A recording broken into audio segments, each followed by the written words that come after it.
us, family, friends, music is inevitable. But আজকে আমরা নতুন একটা জিনিস জানতে চলেছি বা ইন্ট্রোডিউস করতে চলেছি মণিপাল হসপিটাল সল্টলেকে, যে মিউজিক কিভাবে পেশেন্টস যারা কোনো অসুস্থ ভাবে আছে তাদেরকে কিরকম ভাবে হিল করে। সো আমি এটার থেকে বেশি আমাদের এক্সপার্টস এখানে আছে যেটা ওনারা ডিটেলসে বলতে পারবেন। তার আগে আমি ইন্ট্রোডিউস করতে চাইছি আর doctor Anshu Sen, senior consultant neurologist Manipal hospital সল্টলেকে কাইন্ডলি বলবো যে মিসেস ইন্দ্রাণী সেন আর মিস্টার সৌমিক স্যারকে কাইন্ডলি ফেলিসিটেট করে আমাদের এই ওয়ার্ল্ড মিউজিক ডে সেলিব্রেশনটা যাতে স্টার্ট করে।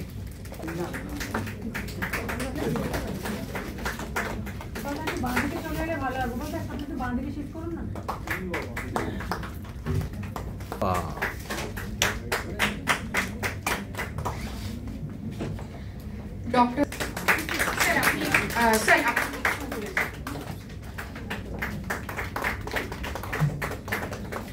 Music medicine.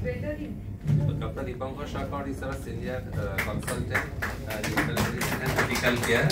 He is the head of the department of critical care and internal medicine. Soumik পালের বোধহয় নতুন করে পরিচয় দেওয়ার কিছু নেই, যেমন গুণী মানুষ তেমন গুণী শিল্পী। আমার পাশে যিনি বসে আছেন তারও কোনো পরিচয় দেওয়ার দরকার নেই, তাই কথা না বাড়িয়ে তাদের বক্তব্য শোনাই দরকার এখন। নমস্কার, গুড আফটারনুন এবং ওয়ার্ল্ড মিউজিক ডের এই শুভ তিথিতে আপনাদের সকলকে অনেক অনেক শুভেচ্ছা। মিউজিক, আমরা পারফর্মার এবং গান গেয়ে আনন্দ দেওয়াটাই আমাদের সর্বোপরি কাজ।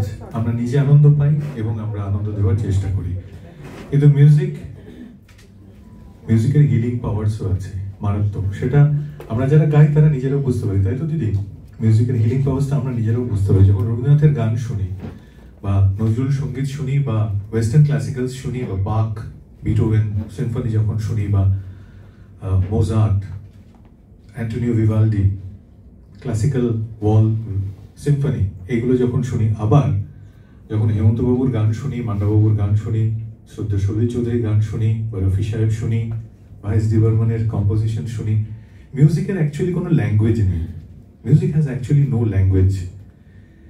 Music is universal. কয়েকদিন আগে একটি বিদেশ সফর থেকে যখন গিয়েছিলাম, ওখানকার ব্রেকফাস্ট যখন আমরা করছি, সেখানে অ্যারাবিয়ান এবং লেবানিজ মিউজিক বাজছে, অদ্ভুত সুন্দর। এই সূত্রে রন গুডউইনের অ্যারাবিয়ান নাইটস একটা অপূর্ব কম্পোজিশন। মানে আমি কেন এইগুলোর কথা বলছি, সেগুলো হচ্ছে যে এই জন্য বললাম যে মিউজিকের কোনো ল্যাঙ্গুয়েজ নেই। বা স্প্যানিশ মিউজিক বা ল্যাটিন আমেরিকান মিউজিক, মানে সব রকমের, বা ওয়েস্ট ইন্ডিজ থেকে যে মিউজিকটা আমরা পাই, মিউজিকের অদ্ভুত একটা হিলিং পাওয়ার আছে। সব রকমের মিউজিক আমার মনে হয় তাদের নিজস্ব সেটা মানে fun and frolic, happy, sad, emotional, romantic, সব রকমের। ইনফ্যাক্ট আপনি যদি খেয়াল করেন, শাখা প্রশাখাতে যখন একটা সতীশবাবু একটা অদ্ভুত যখন একটা সিম্ফনি বাজাচ্ছেন, যেখানে সৌমিত্রবাবু বসে আছেন অন্ধকার ঘরে, সে একটা হন্টিং একটা ব্যাপার। সবকিছুই আমাদের কিন্তু মাইন্ডটাকে সুদ করে, কাম করে। তো রবীন্দ্রনাথের উপরে তো কেউ নেই। তো দুটো লাইন আমার ওয়ার্ল্ড মিউজিক ডেতে এটাই বলতে ইচ্ছা করছে। গানের ভিতর দিয়ে যখন দেখি ভুবন খানি, তখন তারে চিনি, আমি তখন তারে জানি।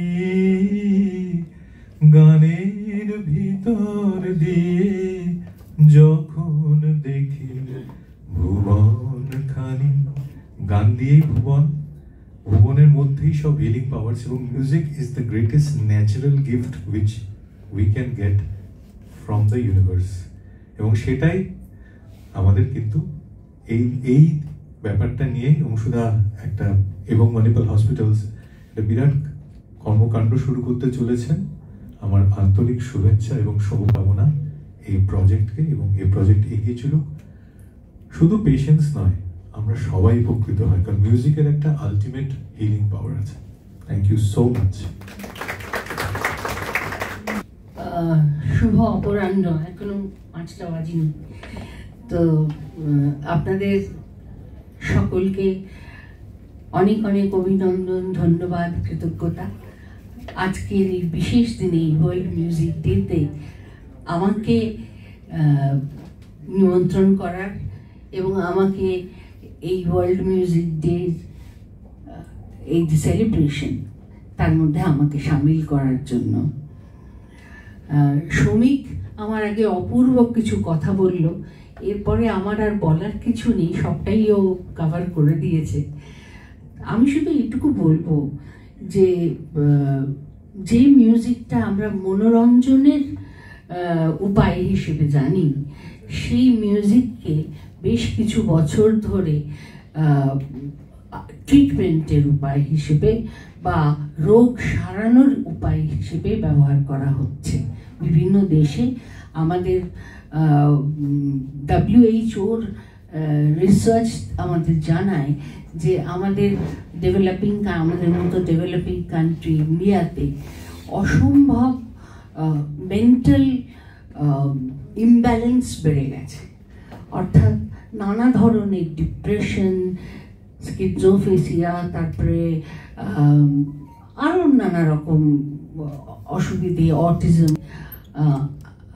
আমার নাতিও, নিজের নাতি, সেও ADHDর শিকার, এবং তাকে যখন আমি ট্রিটমেন্ট করাতে নিয়ে যাই দেখি কত রকমের বাচ্চা এবং তাদের কত রকমের কষ্ট। এই কষ্টটা এমনি সাধারণ ট্রিটমেন্ট তো আছেই তার জন্য, কিন্তু মিউজিক